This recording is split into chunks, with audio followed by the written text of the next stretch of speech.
ನಮ್ಮ ದೇಶ ರಾಕೆಟ್ ವೇಗದಲ್ಲಿ ಮುಂದುವರಿತಾ ಇದೆ.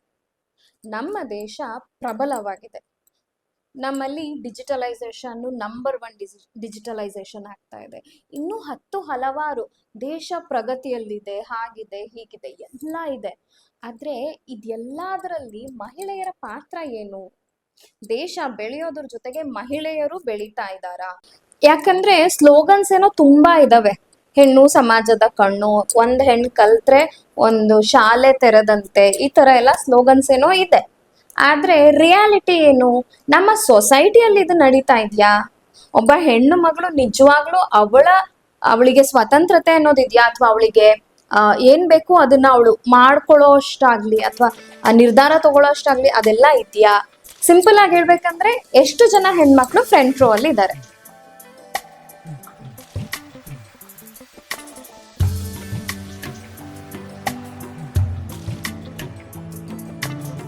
Hello and welcome back to my channel.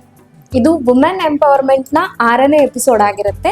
ಹಾಗೇನೆ why do we need women empowerment ಅನ್ನೋ ಒಂದು ಪರ್ಟಿಕ್ಯುಲರ್ ಟಾಪಿಕ್ ಮೇಲಿಂದ ನೆಕ್ಸ್ಟ್ ವಿಡಿಯೋ ಆಗಿರುತ್ತೆ. ನಾನು ಪ್ರಿವಿಯಸ್ ವಿಡಿಯೋದಲ್ಲಿ ಹೇಳಿದ್ದೆ ಇದಕ್ಕೆ ಒಂದು ಡಿಫ್ರೆಂಟ್ ಆಂಗಲ್ ಏನಿದೆ ಅದ್ರ ಬಗ್ಗೆ ನಾವು ಮಾತಾಡೋಣ ಅಂತ. Role of women empowerment in economical growth of the country, ಇದ್ರ ಬಗ್ಗೆ ನಾನು ಮಾತಾಡಬೇಕು ಅಂತ ಇದ್ದೀನಿ. ಇದೇ ನನ್ನ ಡಿಫ್ರೆಂಟ್ ಆಂಗಲ್ ನಾನೇನು ಹೇಳ್ದೆ ಅಲ್ಲ ಅದು. ಈ ಟಾಪಿಕ್ನ ಕಂಟಿನ್ಯೂ ಮಾಡೋದಕ್ಕೆ ಮುಂಚೆ ನಾನೊಂದು ವಿಷಯ ಹೇಳಿಕ್ಕೆ ಇಷ್ಟಪಡ್ತೇನೆ. ಮಹಿಳಾ ಸಬಲೀಕರಣ ಅಂತ ಹೇಳಿದ್ರೆ ಮಹಿಳೆಯರಿಗೆ ಏನೋ ಹೆಚ್ಚುವರಿ ಕೊಡಿ ಅಥವಾ ಏನೋ ಒಂದು ಸ್ಪೆಷಲ್ ಇದು ಕೊಡಿ ಅಂತ ಅಲ್ಲ.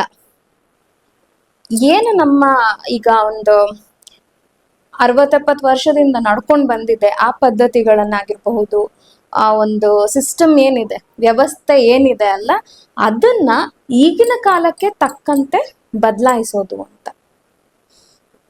ಹಾಗೆ ಒಂದು ದೇಶದಲ್ಲಿ ಅರ್ಧದಷ್ಟು ಮಹಿಳೆಯರಿದ್ದಾರೆ ಅಂದ್ರೆ ಅವರ ಫುಲ್ ಪೊಟೆನ್ಶಿಯಲ್ ಆ ರಾಷ್ಟ್ರದ ಏಳಿಗೆಗೆ ಉಪಯೋಗ ಆಗ್ತಾ ಇದೆಯಾ ಇಲ್ವಾ ಅನ್ನೋದು ಒಂದು ಪ್ರಶ್ನೆ ಆಗತ್ತೆ.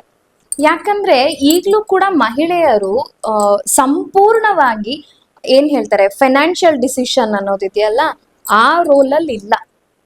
ಅದು ಮನೆಯಲ್ಲಾಗಿರ್ಬಹುದು, ಸೊಸೈಟಿಯಲ್ಲಾಗಿರ್ಬಹುದು, ನ್ಯಾಷನಲ್ ಲೆವೆಲ್ ಅಲ್ಲಾರು ಆಗಿರಬಹುದು, ಅದಿಲ್ಲ.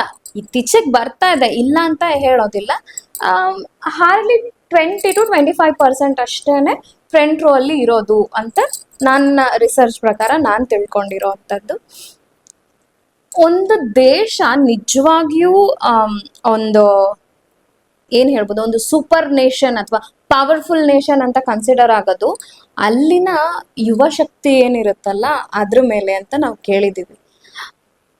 ಸೊ ನೆಕ್ಸ್ಟ್ ಜನರೇಷನ್ ಏನ್ ಬರ್ತಾ ಇದಾರೆ ಅದರಲ್ಲಿ ಮೇಲ್ ಅಂಡ್ ಫೀಮೇಲ್ ಎಲ್ಲರೂ ಈಕ್ವಲಿ ಅವರ 100% ಪೊಟೆನ್ಶಿಯಲ್ನ ಹಾಕಿ ದೇಶವನ್ನ ಮುನ್ನಡೆಸೋ ಅವಶ್ಯಕತೆ ನಮಗಿದೆ. ಅದಕ್ಕೇನೆ ವುಮೆನ್ ಎಂಪವರ್ಮೆಂಟ್ನ ಅವಶ್ಯಕತೆ ಇದೆ. ಅಂದ್ರೆ Y do we need women empowerment ಅಂತ ಹೇಳಿದ್ರೆ ಆನ್ಸರ್ ಇದೇನೆ.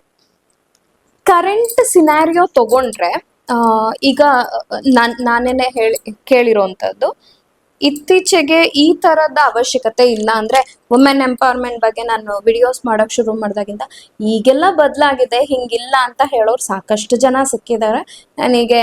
ನನ್ನ ಸರ್ಕಲ್ ನಲ್ಲಿ ಹೇಳಿರೋದು ಇದೆ. ಆದ್ರೆ ಇದು ಸಿಟಿ ಅರೌಂಡ್ ಅಲ್ಲಿ ಈ ರೀತಿ ಇರಬಹುದೇನೋ. ಅಂದ್ರೆ ಮೆನ್ ಅಂಡ್ ವುಮೆನ್ ಅಂದ್ರೆ ಒಂದು ಹಂತದವರೆಗೆ ಓಕೆ, ಅವರು ಏನು ಆರ್ಥಿಕ ಸ್ಥಿತಿಯನ್ನ ಸುಧಾರಿಸ್ಕೊಳ್ತಾ ಇದ್ದಾರೆ, ಆರ್ಥಿಕವಾಗಿ ಹಿಂದುಳಿದಿಲ್ಲ ಅನ್ನೋದು ಇರಬಹುದು. ಬಟ್ ಈಗಲೂ ಕೂಡ ಎಷ್ಟೊಂದು ಹಳ್ಳಿಗಳಿಗೆ ಹೋಗಿ ಫೈನಾನ್ಷಿಯಲ್ ಇಂಡಿಪೆಂಡೆನ್ಸ್ ತುಂಬಾ ದೂರದ ಮಾತು, ಎಜುಕೇಶನ್ ಇರಬಹುದು, ಮದುವೆ ಇರಬಹುದು, ಮಕ್ಳು ಮಾಡ್ಕೊಳ್ಳೋದಿರಬಹುದು, ಪ್ರತಿಯೊಂದು ಡಿಸಿಷನ್ನು ಆ ಹೆಣ್ಣಿಂದ ಆಗೇ ಇರೋದಿಲ್ಲ. ಪ್ರತಿಯೊಂದನ್ನು ಇಟ್ಸ್ ಏನ್ ಹೇಳ್ಬೋದು, ಇಲ್ಲ ತಂದೆ ತಾಯಿ ಅಥವಾ ಮದ್ವೆ ಆಗಿದ್ರೆ ಗಂಡನ ಮನೆಯಲ್ಲಿ ಅತ್ತೆ ಮಾವ ಅವ್ರುಗಳೇ ತಗೊಳ್ಳೋವಂಥದ್ದಾಗಿರುತ್ತೆ. ಸೊ ಡಿಸಿಷನ್ ಮೇಕಿಂಗಿಗೆ ಹೆಣ್ಮಕ್ಳಿಗೆ 100% ನಾವು ಎಲ್ಲಾ ಡಿಸಿಷನ್ ನಾವೇ ತಗೊಳ್ತೀವಿ, ನಮ್ಮ ಕಂಟ್ರಿಯಲ್ಲಿ ಎಲ್ಲಾ ಡಿಸಿಷನ್ ನಾವೇ ತಗೊಳ್ತೀವಿ ಅಂತ ನಾವಿನ್ನೂ ಹೇಳ್ಕೊಳಕ್ ಆಗಿಲ್ಲ. ಅದು ಸದ್ಯಕ್ಕಂತೂ ಆಗೋದು ಇಲ್ಲ. ಅದಕ್ಕೆ ಇನ್ನೂ ತುಂಬಾ ಸ್ಟ್ರಗಲ್ನ ಅವಶ್ಯಕತೆ ಇದೆ. Back to the economic aspect. Economic aspect ಬಗ್ಗೆ ಮಾತಾಡಕ್ ಮುಂಚೆ ನಾನೊಂದು ಹೇಳಲಿಕ್ಕೆ ಇಷ್ಟಪಡ್ತೀನಿ. ನನಗೆ ಒಂದು ಟಾಸ್ಕ್ ಕೊಟ್ಟಿದ್ದಾರೆ, ಒಂದು ಭಾರವಾದಂಥ ಬುಟ್ಟಿಯನ್ನ ಎತ್ತುವಂಥದ್ದು. ಇದು ನನ್ನ ಟಾಸ್ಕ್. ನಾನು fit and completely fit person. ಈಗ ನಾನು ಬುಟ್ಟಿ ಎತ್ತಬೇಕು, ಆದರೆ ನಾನು ನನ್ನ ಎರಡು ಕೈಯನ್ನ ಉಪಯೋಗಿಸಲ್ಲ, ಒಂದು ಕೈಯಲ್ಲಿ ಮಾತ್ರ ಹಿಂಗೆ ಎತ್ತಕ್ಕೆ ಟ್ರೈ ಮಾಡ್ತೀನಿ. ನಾನು ಹಿಂಗೆ ಒಂದೇ ಕೈಯಲ್ಲಿ ಎತ್ತಬೇಕಂದ್ರೆ ಎಷ್ಟು ನಿಮಿಷ ತಗೊಳ್ತೀನಿ, ಅಂದರೆ ಎಷ್ಟು ಟೈಮ್ ತಗೊಳ್ತೀನಿ, ಎಷ್ಟು ಪ್ರೆಷರ್ ಹಾಕ್ತೀನಿ. ಅದೇ ನನ್ನ ಎರಡೂ ಕೈಗಳಿಂದ ನಾನು ಎತ್ತೋದಾದ್ರೆ ಎಷ್ಟು ಬೇಗ ಮುಗಿಸ್ತೀನಿ. ಯಾಕೆ ಇದನ್ನ ಹೇಳ್ತಾ ಇದ್ದೀನಿ ಅಂದರೆ, ಒಂದು ಗಂಡು ಒಂದು ಹೆಣ್ಣು, ಅಂದರೆ ನಮ್ಮ ಸಮಾಜದಲ್ಲಿ ಆರ್ಥಿಕ ವ್ಯವಸ್ಥೆಯನ್ನ ಮೇಲೆತ್ತುವಂತ ಕೆಲಸ ಮಾಡ್ಬೇಕಾಗಿ ಬಂದ್ರೆ ಇಬ್ರು ಕೈ ಜೋಡಿಸಿ, ಅಂದ್ರೆ ಎರಡೂ ಕೈಯಿನ ಸಹಾಯದಿಂದ ಮೇಲೆತ್ತದಾಗ ಬೇಗ ಆಗತ್ತೆ. ಇದನ್ನ ನಾನು ಹೇಳಲಿಕ್ಕೆ ಇಷ್ಟಪಡ್ತಾ ಇದ್ದೀನಿ. ಇದನ್ನ ಇನ್ನೂ ಸಿಂಪಲ್ ಆಗಿ ಹೇಳ್ಬೇಕಂದ್ರೆ, ಈಗ ಸ್ಕೂಲಲ್ಲಿ ಕಾಲೇಜಲ್ಲಿ ಏನಾದ್ರು ಒಂದು ಟಾಸ್ಕ್ ಕೊಟ್ಟಿರ್ತಾರೆ, ಏನಾದ್ರು ಒಂದು ಅಸೈನ್ಮೆಂಟ್ ಕೊಟ್ಟಿರ್ತಾರೆ. ಸೊ ಅಸೈನ್ಮೆಂಟ್ ಕಂಪ್ಲೀಟ್ ಮಾಡೋದಕ್ಕೆ, ಇಲ್ಲ ಮನೆ ಒಂದು ಸಿಂಪಲ್ ಡೆಕೋರೇಷನ್ ಆಗಿರಬಹುದು, ಆ ಥರ ಏನಾದ್ರು ಒಂದು ಟಾಸ್ಕ್ ಇದ್ದಾಗ ನಾವು ಫಸ್ಟು ನಮ್ಮ ಹತ್ರ ಏನು ರಿಸೋರ್ಸ್ ಇದೆ ಅಂತ ಚೆಕ್ ಮಾಡ್ತೀವಿ ಅಲ್ವಾ. ನಮ್ಮ ಹತ್ರ ಏನೇನು ಐಟಮ್ಸ್ ಇದೆ, ಓಕೆ ಇದಕ್ಕೆ ಏನೇನು ಬೇಕಾಗತ್ತೆ, ಸೊ ನನ್ನ ಹತ್ರ ಇದೆಯಾ, ಇದನ್ನು ಯೂಸ್ ಮಾಡಿಕೊಂಡು ಈ ಟಾಸ್ಕ್ನ ನಾವು ಕಂಪ್ಲೀಟ್ ಮಾಡೋಣ ಅನ್ನೋದು. ಅಂದರೆ ನಮ್ಮ ಹತ್ರ ಅಟ್ ಪ್ರೆಸೆಂಟ್ ಏನೇನು ರಿಸೋರ್ಸ್ ಇದೆ ಅನ್ನೋದನ್ನ ನಾವು ಫೈಂಡ್ ಔಟ್ ಮಾಡ್ತೀವಿ ಅಲ್ವಾ. ಎಕ್ಸಾಕ್ಟ್ಲಿ ನಾನು ಅದನ್ನೇ ಹೇಳಬೇಕು ಅಂತ ಅನ್ಕೊಂಡಿರೋದು. ಮಹಿಳೆಯರು ಕೂಡ ನಮ್ಮ ದೇಶದ ಸಂಪನ್ಮೂಲಗಳು. ಮಹಿಳೆಯರು ಕೂಡ she is also a part of human resources. ಕುಟುಂಬ ಆಗಲಿ, ಕಂಪನಿ ಆಗಲಿ, ಸಮಾಜ ಆಗಲಿ, ಸರ್ಕಾರ ಆಗಲಿ, ತನ್ನ ಸಂಪನ್ಮೂಲಗಳನ್ನ ಬಳಸ್ಕೊಂಡ್ರೇನೆ ಆ ಒಂದು ಯಶಸ್ಸನ್ನ ಕಾಣುವಂಥದ್ದು, ಯಶಸ್ಸು ಸಿಗೋ ಅಂಥದ್ದು. ಹಾಗಿರುವಾಗ ಹೆಣ್ಮಕ್ಳನ್ನ ಯಾಕೆ ಹಿಂದೆ ಬಿಡಬೇಕು? ಹೆಣ್ಮಕ್ಳನ್ನು ಜೊತೆಗೆ ಕರ್ಕೊಂಡು ನಡಿಬೇಕಲ್ವಾ. ಅವರ ಹೆಣ್ಣು ಮಕ್ಕಳ ಸಾಮರ್ಥ್ಯವನ್ನ ನಾವು ಈಗಲೂ ಕೂಡ ಕೆಲವೊಂದು ಭಾಗದಲ್ಲಿ ಅಲ್ಲಗಳಿಯೋದಂತೂ ಇದ್ದೇ ಇರುತ್ತೆ. ಅದರಿಂದ ನಾವು ಆಚೆ ಬರಬೇಕು. ಗಂಡು ಮಕ್ಳು ಎಷ್ಟು ಕೇಪಬಲ್ ಇರ್ತಾರೋ ಹೆಣ್ಮಕ್ಳು ಅಷ್ಟೇ ಕೇಪಬಲ್ ಇರ್ತಾರೆ. ಇಲ್ಲಿ ಯಾರು ಹೆಚ್ಚು ಯಾರು ಕಮ್ಮಿ ಅಂತೇನಿಲ್ಲ, ಅವರನ್ನು ಉಪಯೋಗಿಸ್ಕೊಳ್ಬೇಕು. ಅಂದ್ರೆ ಅವರನ್ನು ಆಸ್ ಅ ರಿಸೋರ್ಸ್ ನಾವು ಬಳಸ್ಕೋಬೇಕು. ಅವಾಗ ನಮ್ಮ ಕಂಪ್ನಿ ಇರಬಹುದು, ನಮ್ಮ ಮನೆ ಇರಬಹುದು, ಒಂದು ಸಮಾಜ ಇರ್ಬೋದು, ನಮ್ಮ ಏನ್ ಹೇಳ್ತಾರೆ ನಮ್ಮ ಒಂದು ದೇಶ, ಅಲ್ಟಿಮೇಟ್ಲಿ ಎಲ್ಲ ಒಂದು ಕೈ ಜೋಡಿಸಿ ಮುನ್ನಡೆಯೋದಕ್ಕೆ, ಬೆಳೆಯೋದಕ್ಕೆ ಹೆಲ್ಪ್ ಆಗತ್ತೆ. ನಿಮ್ಗೆಲ್ಲರಿಗೂ ಗೊತ್ತು, ನಮ್ಮ ದೇಶ ನಡೆಯೋದು ನಾವು ಕಟ್ಟೋ ಟ್ಯಾಕ್ಸ್ ಇಂದ ಅಂತ. ಅಂದ್ರೆ ಸಾಮಾನ್ಯ ಮನುಷ್ಯ ಕಟ್ಟೋ ಅಂತ ಟ್ಯಾಕ್ಸ್ ಇಂದ. ಇಲ್ಲಿ ಒಂದ್ ಅಂಶನ ಗಮನಿಸೋಣ. ನಾವು 50% ವುಮೆನ್ ಇದ್ದೀವಿ ಅಂತಂದ್ರೆ ಆ 50% ಅಲ್ಲಿ ಒಂದು 10%, ಹಾರ್ಡ್ಲಿ ಒಂದು 10% ಅಷ್ಟೇ ಟ್ಯಾಕ್ಸ್ ಪೇಯರ್ಸ್ ಇರ್ತಾರೆ ಹೆಣ್ಮಕ್ಳು. ಹೀಗಿದ್ದಾಗ ಹೇಗೆ ಬ್ಯಾಲೆನ್ಸ್ಡ್ ಆಗಿರುತ್ತೆ? ಹೇಗೆ ಬ್ಯಾಲೆನ್ಸ್ ಮಾಡೋದು? ಇನ್ನ ಒಂದು 10% ಮಾತ್ರ ಅಂತಂದ್ರೆ ಇನ್ನು 90% ಪೀಪಲ್, 90% ವುಮೆನ್ ಅವರು ಕೆಲಸ ಮಾಡ್ತಿದ್ರು ಆ ಮಟ್ಟದಲ್ಲಿ. ಅಂದ್ರೆ ಟ್ಯಾಕ್ಸ್ದು ಸ್ಲ್ಯಾಬ್ ನಿಮಗೆ ಗೊತ್ತೇ ಇರುತ್ತೆ, ನಾನು ಮತ್ತೆ ಅದನ್ನ ಎಕ್ಸ್ಪ್ಲೈನ್ ಮಾಡೋದಿಲ್ಲ. ಟ್ಯಾಕ್ಸ್ ಪೇ ಮಾಡುವಂತ ಒಂದು ಹೈಯರ್ ಪೊಸಿಷನ್ ಅಲ್ಲಿ ಅವ್ರು ಇರೋದಿಲ್ಲ. ಹಾಗಿದ್ರೆ ನಮ್ ದೇಶ ಹೆಂಗ್ ಮುಂದುವರಿಯೋದು? ಇದನ್ನು ಕೂಡ ನಾವು ಯೋಚಿಸ್ಬೇಕು ಅಲ್ವಾ. ನಾವೇನೋ ಎಷ್ಟು ಸಾವಿರ ಲಕ್ಷ ಅಲ್ಲ, ನಾವು ತುಂಬಾ ದೊಡ್ಡ ಜನಸಂಖ್ಯೆ, ಇದು ಗೊತ್ತಿರೋ ಅಂತದ್ದೇನೆ. ಸೊ ಅಂಥದ್ರಲ್ಲಿ ಆಲ್ಮೋಸ್ಟ್ ಒಂದು 40 to 50% non tax paying people ಇದ್ದಾರೆ ಅಂತ ಹೇಳಿದ್ರೆ ಆ ದೇಶ ಹೇಗೆ ಮುಂದುವರಿಯಕ್ ಸಾಧ್ಯ? ಆ ಒಂದು ನಿಟ್ಟಿನಲ್ಲೂ ನಾವು ಯೋಚನೆ ಮಾಡ್ಬೇಕಾಗತ್ತೆ.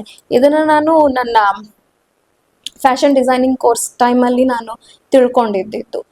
ಯಾಕೆ ಹೆಣ್ಮಕ್ಳು ಮುಂದೆ ಬರಬೇಕು ಅನ್ನೋದಕ್ಕೂ ಇದು ಕೂಡ ಒಂದು ರೀಸನ್ನೇನೆ. ಹೆಣ್ಮಕ್ಳು ಆರ್ಥಿಕವಾಗಿ ಸಬಲರಾಗಬೇಕು ಅಂತ ಹೇಳೋದಕ್ಕೆ ಇದು ಕೂಡ ಒಂದು ಕಾರಣ ಆಗುತ್ತೆ. ಯಾಕೆಂದ್ರೆ ನಾವು ಸಬಲರಾದ್ರೆ ನಮ್ಮ ಮನೆಯನ್ನ ನಾವು ಮನೆಯ ಆರ್ಥಿಕ ಸ್ಥಿತಿಯನ್ನ ನಾವು ಸುಧಾರಿಸ್ಕೊಳ್ಬಹುದು, ನಮ್ಮ ಸಮಾಜವನ್ನ ಉತ್ತಮವಾಗಿ ಮಾಡ್ಕೊಳ್ಬಹುದು. ಹಾಗೇನೆ ನಮ್ಮ ದೇಶ ಮುಂದುವರಿಯೋದಕ್ಕೆ ನಮ್ಮ ಕಾಂಟ್ರಿಬ್ಯೂಷನ್ ನಾವು ಕೊಡ್ಬೋದು ಆಸ್ ಅ ಟ್ಯಾಕ್ಸ್, ಆರ್ಥಿಕವಾಗಿ. ಹಾಗೇನೆ ಸಾಮಾಜಿಕವಾಗಿ ಮತ್ತೆ ಒಂದು ಅವೇರ್ನೆಸ್ ಅನ್ನೋದಿರುತ್ತಲ್ಲ, ಅದು ಕೂಡ ಮುಖ್ಯ ಆಗತ್ತೆ. ನಾನು ಮುಂಚೆನೆ ಹೇಳ್ದೆ, ಮಹಿಳಾ ಸಬಲೀಕರಣ ಅಂತ ಹೇಳಿದ್ರೆ ಅವ್ರಿಗೆ ಬರೀ ದುಡ್ಡು ಕೊಟ್ಬಿಡೋದಲ್ಲ, ಅಥವಾ ಅವ್ರು ಏನ್ ಕೆಲಸ ಮಾಡ್ತಾರೋ ಅದಕ್ಕೆ ಇಷ್ಟು ಫಿಕ್ಸ್ಡ್ ಸ್ಯಾಲ್ರಿ ಕೊಡೋದು ಅಂತಲ್ಲ. ಅವರು ಆರ್ಥಿಕವಾಗಿ, ಸಾಮಾಜಿಕವಾಗಿ, ಆ ಏನ್ ಹೇಳ್ತಾರೆ, ಮಾನಸಿಕವಾಗಿ, ಈವನ್ ದೈಹಿಕವಾಗಿನೂ ಅವರು ಸಶಕ್ತರಾಗಬೇಕು. ಅವರಿಗೆ ಆಯ್ಕೆಗಳಿರ್ಬೇಕು. ಈಗ ನಾವು ನೋಡೋದಾಯ್ತಂದ್ರೆ ಹೆಣ್ಮಕ್ಳು ಎಜುಕೇಶನ್ ಏನೋ ಮಾಡ್ತಾ ಇದಾರೆ, ಅಂದ್ರೆ ಒಂದು ಡಿಗ್ರಿ ಇದೆ, ಪೊಟೆನ್ಷಿಯಲ್ ಇದೆ, ಕೇಪಬಿಲಿಟೀಸ್ ಇದೆ, ಕನಸಿದೆ, ತಕ್ಕ ಮಟ್ಟಕ್ಕೆ ಆಪರ್ಚುನಿಟೀಸ್ನೂ ಇದೆ. ಈಗೊಂದು 15-20 ವರ್ಷದ ಹಿಂದಿನ ಲೆಕ್ಕ ತಗೊಂಡ್ರೆ, ಈಗ ಕರೆಂಟ್ ಸಿಚುವೇಶನ್ ನಾವು ತಗೊಂಡಾಗ ಆಪರ್ಚುನಿಟೀಸ್ಗಳು ಕೂಡ ಇದೆ. ಆದ್ರೆ ಆಯ್ಕೆಗಳಿದೆಯಾ? ಆಯ್ಕೆಗಳಿಲ್ಲ. ಆ ಆಯ್ಕೆಗಳು ಅವಳದ್ದೇ ಆಗಿರ್ಬೇಕು. ಅವಳು ಹೊರಗೋಗಿ ದುಡಿತೀನಿ ಅನ್ನೋದಾಗಿರ್ಬಹುದು, ನಾನು ಮನೆ ಮತ್ತೆ ಹೊರಗಿನ ಕೆಲಸ ಏನು ಪ್ರೊಫೆಷನಲ್ ಜಾಬ್ ಏನಿದೆ ಅದನ್ನ ಎರಡನ್ನೂ ಮ್ಯಾನೇಜ್ ಮಾಡ್ತೀನಿ ಅನ್ನೋದಾಗಿರ್ಬೋದು, ಅಥವಾ ನಾನು ಮನೆಯಲ್ಲಿ ಇದ್ಕೊಂಡು ಬೇರೆ ಯಾವ್ದಾದ್ರು ರೀತಿಯಲ್ಲಿ ನನ್ನನ್ನು ನಾನು ತೊಡಗಿಸ್ಕೊಳ್ತೀನಿ ಅನ್ನೋದು ಕೂಡ ಅವಳ ಆಯ್ಕೆ ಆಗಿರ್ಬೇಕು. ಇದೇ ಮಹಿಳಾ ಸಬಲೀಕರಣ. ರೀಸೆಂಟ್ ಆಗಿ ನಾನೊಂದು ಬರ್ಡೇ ಫಂಕ್ಷನ್ಗೆ ಹೋಗಿದ್ದೆ. ನನ್ಗೆ ಎಷ್ಟು ಖುಷಿ ಆಯ್ತು ಅಲ್ಲಿ ಅಂತಂದ್ರೆ, ಅಲ್ಲಿ ಬಂದಿದ್ದಂತ ಒಬ್ಬ ಫೋಟೋಗ್ರಾಫರ್ ಫೀಮೇಲ್, ಒಬ್ಬ makeup artist female, event manager ಬಂದು ಕೂಡ ಫೀಮೇಲ್, ಮತ್ತೆ ಅಲ್ಲಿ ಒಂದು ರಿಟರ್ನ್ ಗಿಫ್ಟ್ ತರ ಮಾಡಿದ್ರು, ಫ್ರಿಡ್ಜ್ ಮ್ಯಾಗ್ನೆಟ್, ಅದನ್ನ ನಡೆಸ್ತಾ ಇರೋದು ಕೂಡ ಒಬ್ಬ ಫೀಮೇಲ್. ಅದರ ಜೊತೆ ನನ್ನಂತ ಇನ್ನ 1-2-3 ಜನ ಕಾಂಟೆಂಟ್ ಕ್ರಿಯೇಟರ್ಸ್ ಇದ್ರು, ಅಗೇನ್ ಫೀಮೇಲ್. ಹೆಚ್ಚು ಕಮ್ಮಿ ಒಂದು 50 to 70% ಅಲ್ಲಿದ್ದಂತ, ಅಂದ್ರೆ ಅರೇಂಜ್ಮೆಂಟ್ಸ್ ಮಾಡಿದವರೆಲ್ಲ ಫೀಮೇಲ್ ಆಗಿದ್ರು. ಆ್ಯಂಡ್ ಅಲ್ಲಿ ಅಷ್ಟು ಜನರ ಮಧ್ಯೆ ನಾನು ಒಬ್ಳೆ, ನಾನು ಇದನ್ನ ಪ್ರೌಡ್ ಅಂತ ಹೇಳ್ಕೊಳ್ತಾ ಇಲ್ಲ, ಬಟ್ ನಾನು ಇದನ್ನ ಮ್ಯಾನೇಜ್ ಮಾಡ್ತಾ ಇದ್ದೀನಿ ಅನ್ನೋದಕ್ಕೆ ನಾನು ಹೇಳ್ತಾ ಇರೋದು. ನಾನು ಒಬ್ಳೇನೆ ವಿತೌಟ್ ಮೈ ಹಸ್ಬೆಂಡ್ ಹೋಗಿದ್ದಿದ್ದು. ಅವರ ಕಾರಣಾಂತರದಿಂದ ಅಂತಲ್ಲ, ಅವ್ರು ಬ್ಯಾಂಗ್ಳೂರಲ್ಲಿ ಇರ್ತಾರೆ, ಅವ್ರು ಬರ್ಲಿಕ್ಕೆ ಆಗೋದಿಲ್ಲ. ಸೊ ನಾನು ನನ್ನ ಮಕ್ಕಳು ಮಾತ್ರನೇ ಹೋಗಿದ್ದಿದ್ದು. ಆ ಒಂದು ಏನ್ ಹೇಳ್ತಾರೆ, ಆ ಒಂದು ಸ್ಟ್ರೆಂತ್ ಅಥವಾ ಆ ಒಂದು ಕರೇಜ್ ಇದೆಯಲ್ಲ, ಅದನ್ನ ನಾನು ಇಲ್ಲಿ ಹೇಳ್ಕೊಳ್ಳಿಕ್ ಇಷ್ಟಪಡ್ತೀನಿ. ನಾನು ಕಂಪ್ಲೀಟ್ಲಿ ನನ್ನ ಹಸ್ಬೆಂಡ್ ಮೇಲೆ ಡಿಪೆಂಡ್ ಆಗಿದ್ದೀನಿ, ಅಥವಾ ನನ್ನ ಎಲ್ಲ ಕೆಲಸ ಕಾರ್ಯಕ್ಕೆ ನಾನು ಇನ್ನೊಬ್ಬರನ್ನೇ ಕರಿತೀನಿ ಅನ್ನೋದಿಲ್ಲ. ಸೆಲ್ಫ್ ಸಫಿಷಿಯಂಟ್ ಅಂತ ನಾನು ಹೇಳಬಹುದು. ಸೊ ಅದನ್ನ ಹೇಳಲಿಕ್ಕೆ ಇಷ್ಟಪಡ್ತೀನಿ. ಹಾಗೇನೆ ನಮ್ಮ ಹಾಗೆ ಇನ್ ದ ಸೆನ್ಸ್, ನಾನು ಅವ್ರನ್ನೂ ಎಲ್ಲ ರೆಫರ್ ಮಾಡಿ ಹೇಳ್ತಾ ಇರೋದು, ಪ್ರತಿಯೊಬ್ಬ ಮಹಿಳೆಯನ್ನು ಅವರ ಆಸೆಗಳನ್ನ, ಕನಸುಗಳನ್ನ ಅವರು ಈಡೇರಿಸ್ಕೊಳ್ಬೇಕು. ಮತ್ತೆ ತಮ್ಮ ಸ್ವಂತ, ಅಂದ್ರೆ ಸೆಲ್ಫ್ ಸಫಿಷಿಯಂಟ್ ಅಂತ ಹೇಳ್ದೆ ಅಲ್ಲ, ಆ ಥರ ಇರಬೇಕು ಹೆಣ್ಮಕ್ಳು ಅನ್ನೋದು ನನ್ನ ಆಸೆ. ಈ ಒಂದು ವಿಡಿಯೋ ನಿಮಗೂ ಕೂಡ ಇಷ್ಟ ಆಗಿದೆ ಅಂತ ಅನ್ಕೊಳ್ತೀನಿ. ಮತ್ತೆ ಇನ್ನೊಂದು ವಿಡಿಯೋದಲ್ಲಿ ಮತ್ತೆ ಭೇಟಿ ಆಗೋಣ. ನಾನು ಪ್ರಾಮಿಸ್ ಮಾಡಿದ ಹಾಗೆ ಮುಂದಿನ ವಿಡಿಯೋದಲ್ಲಿ ನಾವು ಏನ್ ಮಾತಾಡೋಣ ಅಂತ ನಾನು ಮುಂಚೆನೆ ತಿಳಿಸ್ತೀನಿ ಅಂತ ಹೇಳಿದ್ದೆ ಅಲ್ವಾ. ಸೊ ನೆಕ್ಸ್ಟ್ ವಿಡಿಯೋ ಬಂದು ನಮ್ಮ ಸರ್ಕಾರದಿಂದ ಹೆಣ್ಣು ಮಕ್ಕಳಿಗೆ ಸಿಗ್ತಾ ಇರೋ ಸವಲತ್ತುಗಳೇನು, ಯೋಜನೆಗಳೇನು, ಅದನ್ನ ನಾವು ಹೇಗೆ ಪಡ್ಕೊಳ್ಬಹುದು, ಯಾವ ರೀತಿ ನಮ್ಮನ್ನ, ಅಂದ್ರೆ ವುಮೆನ್ ಎಂಪವರ್ಮೆಂಟ್ಗೆ ಹೇಗೆ ಸರ್ಕಾರ ಹೇಗೆ ಸರ್ಕಾರ ನಮ್ಗೆ ಪ್ರಾಮಿನೆನ್ಸ್ ಕೊಡ್ತಾ ಇದೆ ಅನ್ನೋದ್ರ ಬಗ್ಗೆ ಎಲ್ಲ ನಾವು ಮಾತಾಡೋಣ ಬಾ. ಸೊ ಹಾಗಿದ್ರೆ ಕೆಳಗಡೆ ಎಸ್ ಅಂತ ಕಮೆಂಟ್ ಮಾಡಿ. ಯಾರೆಲ್ಲ ನನ್ನ ಚಾನೆಲ್ಗೆ ಫಸ್ಟ್ ಟೈಮ್ ಬಂದಿದ್ದೀರಾ, ದಯವಿಟ್ಟು ನನ್ನ ಚಾನೆಲ್ನ ಸಬ್ಸ್ಕ್ರೈಬ್ ಮಾಡ್ಕೊಳ್ಳಿ. ಈ ವಿಡಿಯೋ ಇಷ್ಟ ಆಯ್ತಂದ್ರೆ ನಿಮ್ಮ ಫ್ರೆಂಡ್ಸ್ ಅಂಡ್ ಫ್ಯಾಮಿಲಿ ಜೊತೆ ಶೇರ್ ಮಾಡ್ಕೊಳ್ಳಿ.